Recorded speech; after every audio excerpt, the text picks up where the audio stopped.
د طالبانو دفاع وزیر ملا محمد یعقوب مجاهد د سمیع سادات غوښتنې ته هرکلی وکړ. د تفاهم نوی پیغام. د باور ټي وي چینل درنو لیدونکو سلام، ستړي مه شئ، وخت مو بخیر. په سر کې یادونه کوم که باور ټي وي چینل مو نوي سبسکرایب کړی په درنښت سره باور ټي وي چینل سبسکرایب کړئ.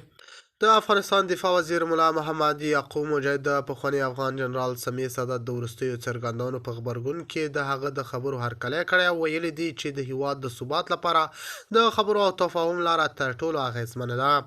د راپورونو له مخې سمیع سادات په خپلو وروستیو څرګندونو کې ټینګار کړی و چې جګړه د ستونزو حل نشي کېدی او ټول لوري باید د خبرو میز ته کیني.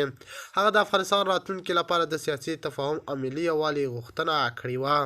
په همدې تړاو ملا محمد یعقوب مجاهد ویلي چې هر هغه غږ چې د جګړې د پای او د سولې د ټینګښت غوښتنه کوي د هرکلي وړ دی. نوموړي زیاته کړې چې افغانستان نور د اوږدو جګړو توان نه لري او باید د ټولو افغانانو د یو باثباته نظام د جوړېدو لپاره ګډ کار وکړي. هغه همداراز ټینګار کړی چې اوسنی حکومت د امنیت د ټینګښت ترڅنګ غواړي چې د ملي یووالي فضا هم پیاوړې کړي.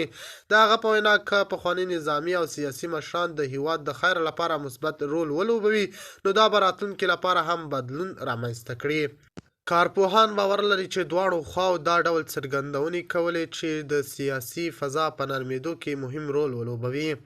د دوی په اند که دا خبرې عملي ګامونه ته واوړي نو امکان لري چې د افغانستان لپاره د سولې او ثبات نوې لارې پرانیستل شي. په عین حال کې یو شمېر شنونکي وایي چې یوازې څرګندونې بسنه نه کوي او اړتیا ده چې عملي اقدامات هم وشي تر څو د خلکو باور ترلاسه شي. د دوی ټینګار کوي چې د باور جوړونې لپاره باید شفافیت، عدالت او د ټولو افغانانو مشارکت تضمین شي.